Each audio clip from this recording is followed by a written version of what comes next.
Good morning.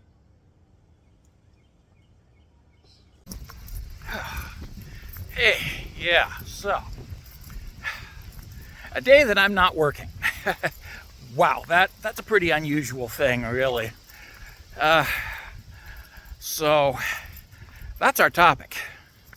Well, it's related to our topic, and I want to give a shout out to Cyrus the Skeptic, with whom I did briefly have a discussion on this matter on his live stream last week, or was it the week before? I forget which. Anywho, go look him up, and yeah, you may notice the conversation where I stepped in and pointed out the reality of something I like to call proletariat exhaustion. Yeah, I've just come up with a new phrase. Proletariat exhaustion. Yeah. That and $2.50 will buy you a decent cup of coffee somewhere. Yeah, well. Anywho, proletariat exhaustion. The reality that those of us who are working 8, 10, 12-hour shifts, multiple days of the week, we are just too goddamn tired to really give much thought to politics, which has some very unfortunate results. One of which is we find ourselves being influenced by right-wing media sources, offering us easy, simplistic answers to complicated questions. Because, well, yeah, when you're just too damn tired to look closely, easy solutions start to look good, and you just don't have the energy to think about them, let alone think about the implications, the costs, the consequences, or indeed whether or not those right-wing ideas are even any good at all. You just go with it because, well, yeah, that's what you're bombarded with, because, yeah, the media is right-wing. I know the right wing likes to say that the media is left wing, but the media is right wing. Yeah. So, yeah, that is why proletariat overwhelmingly vote conservative and or reactionary these days, is simply because we don't realize that we are voting against our own interests, because we're just so goddamn tired. And this isn't even a matter of design. It's just a happy accident of the system, from which right-wing politicians benefit enormously because, yeah, proletariat exhaustion means proletariat lack of class awareness. And proletariat easily being led by right-wing bullshitters.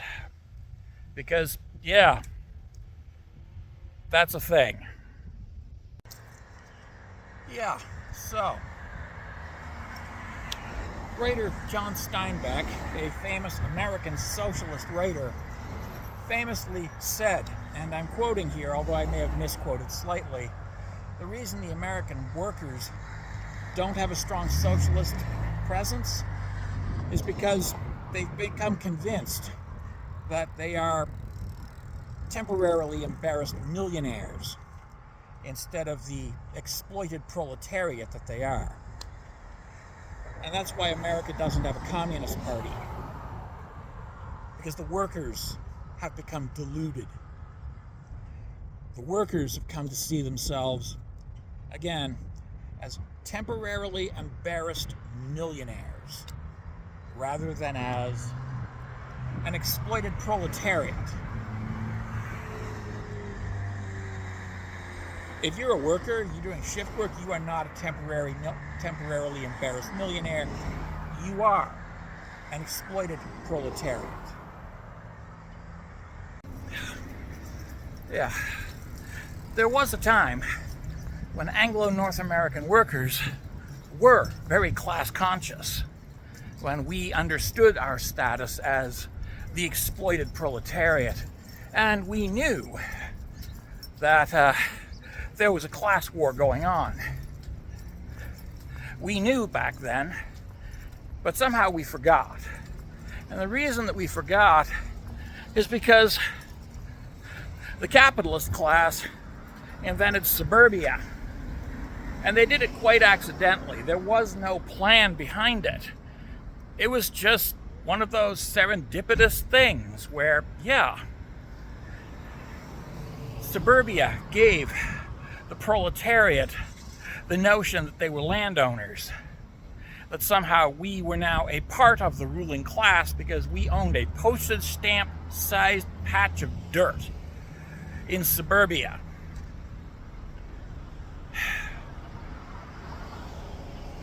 And this is really where the Anglo-North American proletariat lost sight of reality and started to truly think of ourselves collectively as not the proletariat at all.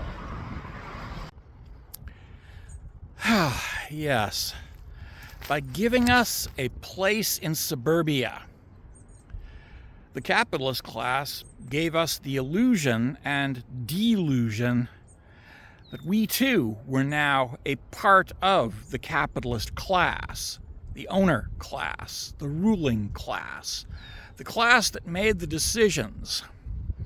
And by convincing us that somehow socialism would require them to give up their nice little suburban homes, the capitalist class convinced the proletariat to not be socialists anymore, to stop standing up for the rights of their fellow workers. And this went into high gear during the 1980s and the Reagan Revolution. Ronald Reagan won over the old Southern Democrats to the Republican Party, and then he became president, and he won over the proletariat with the fear that the socialists were coming to take away their nice suburban homes. He also used race, convincing the workers that the darkies, the melanin-enriched people of the working class, were the enemy, rather than fellow workers with whom one should make common cause. America, divided already along racial lines, became even more divided. And yeah, capitalism took full advantage of this. The capitalist class convinced the workers to vote against our own collective interests on a massive scale. And unfortunately, we have not looked back. Of course, it doesn't hurt that workers were pummeled mercilessly during this period with Cold War propaganda, demonizing socialism as somehow an insane conspiracy against basic human decency. Basically, the right wing lied and convinced the workers that A, the workers were now part of the capitalist class, and B, that the communists were coming to get them. Yeah. And that is why the American worker and the Canadian worker no longer vote left of center or even centrist, but instead vote hard right, conservative to reactionary to fascist. Because, well, we have been so thoroughly brainwashed to oppose our own interests that, we've become convinced, as Steinbeck said over half a century ago, that we are not an exploited proletariat, but that we are instead temporarily embarrassed millionaires. Or in today's parlance, temporary embarrassed billionaires. Because yes, a millionaire is now middle class.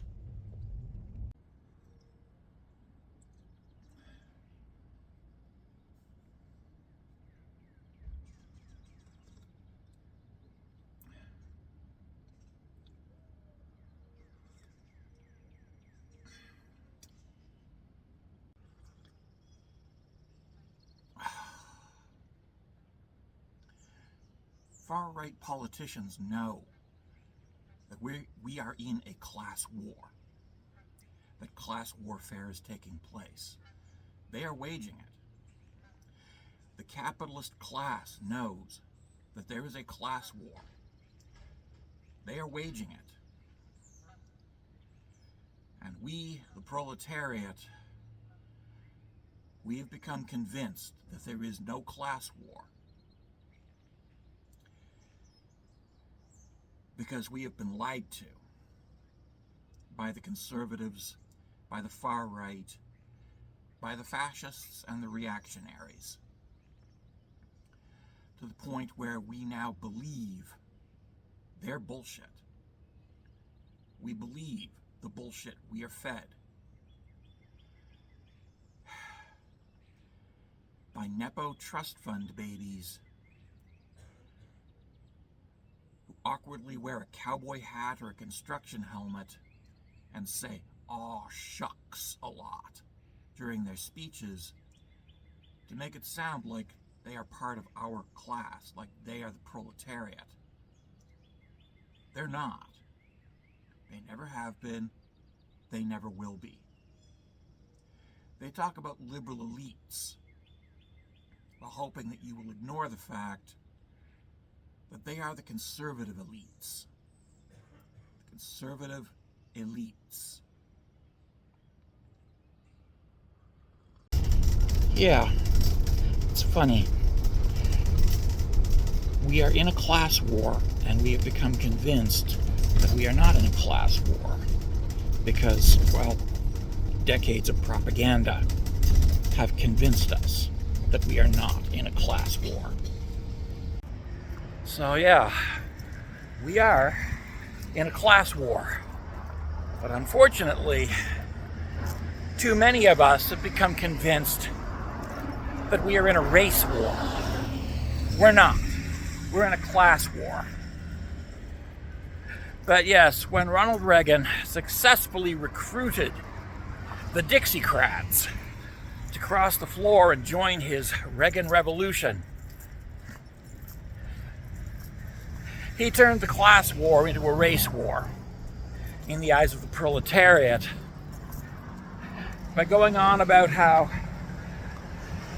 the communists and the other people were plotting against us. A campaign in which he received a great deal of support from the Dixiecrats, who had newly joined his Republican Party, and who to this day remain the dominant force within the American Republican Party. But that's not all. There was also Stephen Harper's Unite the Right, which brought United Empire loyalists and conservative bankers into line with neo-Nazis and rabid white supremacists and Proud Boys. Proud Boys. Seriously, dude. Proud Boys? Seriously.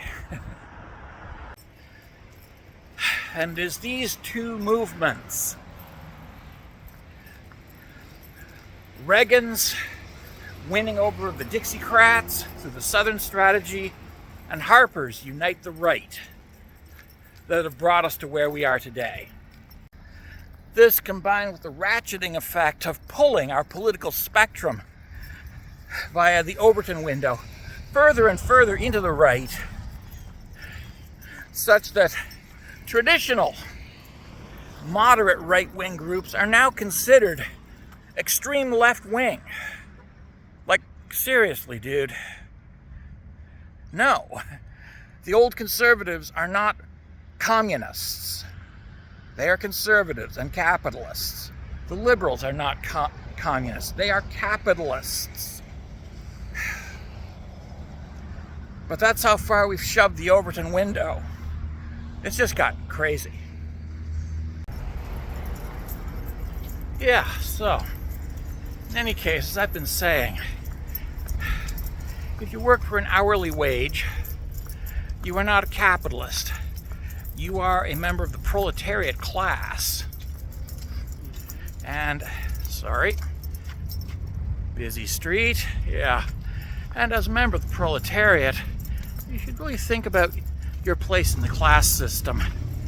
Yes, because as the proletariat,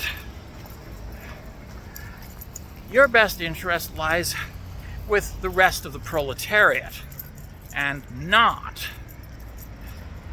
in line with the interests of the capitalist class. And that's not to say that everyone in the capitalist class is your personal enemy. Some of them are nice people. Some of them are ethical, decent people. But as a class, the capitalist class as a whole is no friend of the proletariat worker. The capitalist class exists to exploit and profit from the labor of the proletariat class. They exist to suck wealth out of us. While there may be some individuals who try to be good capitalists, the truth is that even they are outnumbered within their class by the ones who just see you as disposable, expendable, and usable, like a toilet. So yeah, I'm getting a little ahead of myself here. What were we talking about? Oh yes, proletariat exhaustion. At the end of a long shift, we're just too tired to sit down and listen to a socialist professor of economics explain capitalist cost-benefit analysis to us and how we as workers are reduced to externalities. We don't have the energy for that shit. So instead, we turn to a nice, conservative pundit with soft hands, awkwardly wearing a construction helmet, so that he can show us how he's just like us, telling us how it's a conspiracy of Hamas using immigrants to steal the money from our paychecks. That's so much easier, so much simpler. And when you're exhausted, you can't really think beyond that.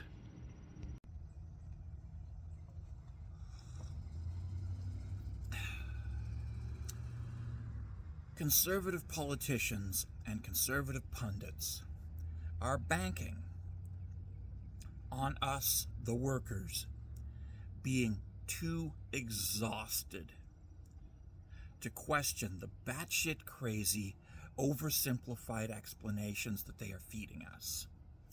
I mean, honestly, a conspiracy of Hamas bankers robbing our paychecks. That's crazy. When you think about it, you realize it's insane. And when you think about what the socialist professor is talking about, us, the workers, being reduced to externalities on a cost-benefits data sheet, when you think about it, you realize that that's the answer that makes sense. But we're just too exhausted to realize. And no, it's not that we're stupid. It's that we're too fucking tired at the end of a day to actually sit down and think about the bullshit we are being fed by conservative, reactionary, and dare I say, fascist career politicians who, and again, I've said this, put on a cowboy hat or a construction helmet and tell us how they are just like us, even when they are soft-handed Nepo babies who've never picked up a tool in their lives.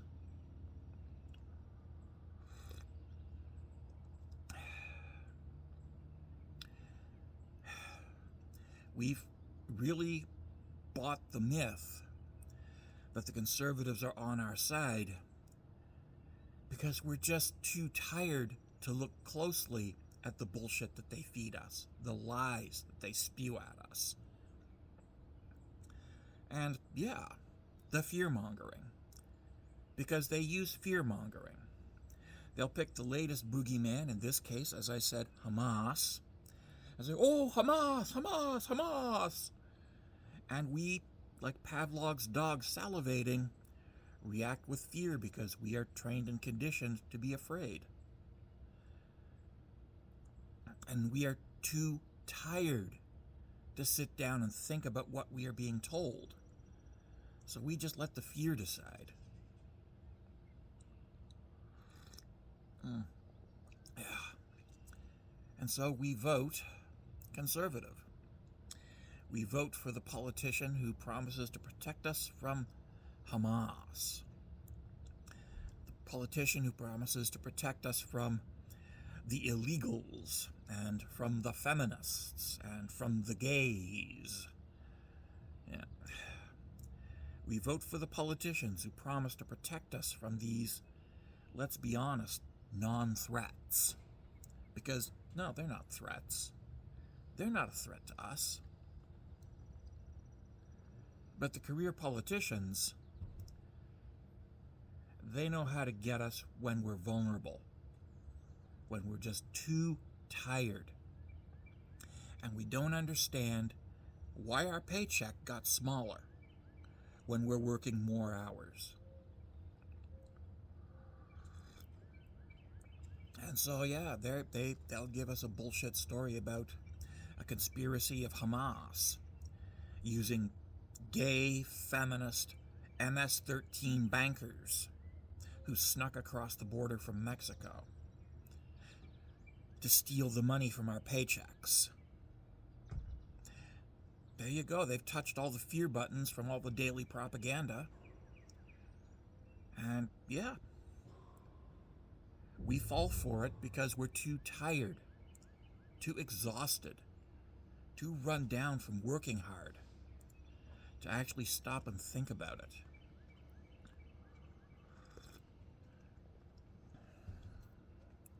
So we just go with what the conservative guy said. And that, proletariat exhaustion, is why we vote against our own interests, why we vote for conservative candidates, and why we keep getting fucked over and over and over again. Because we're not stupid. We're exhausted.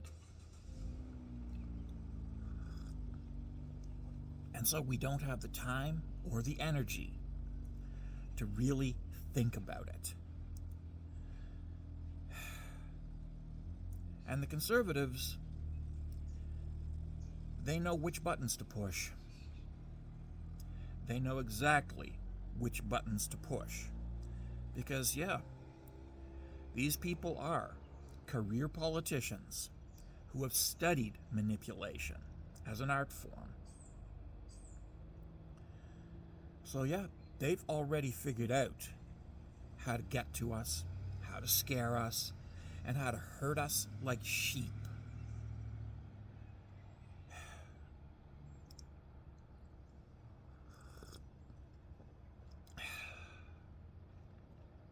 And unfortunately, it works. Yeah.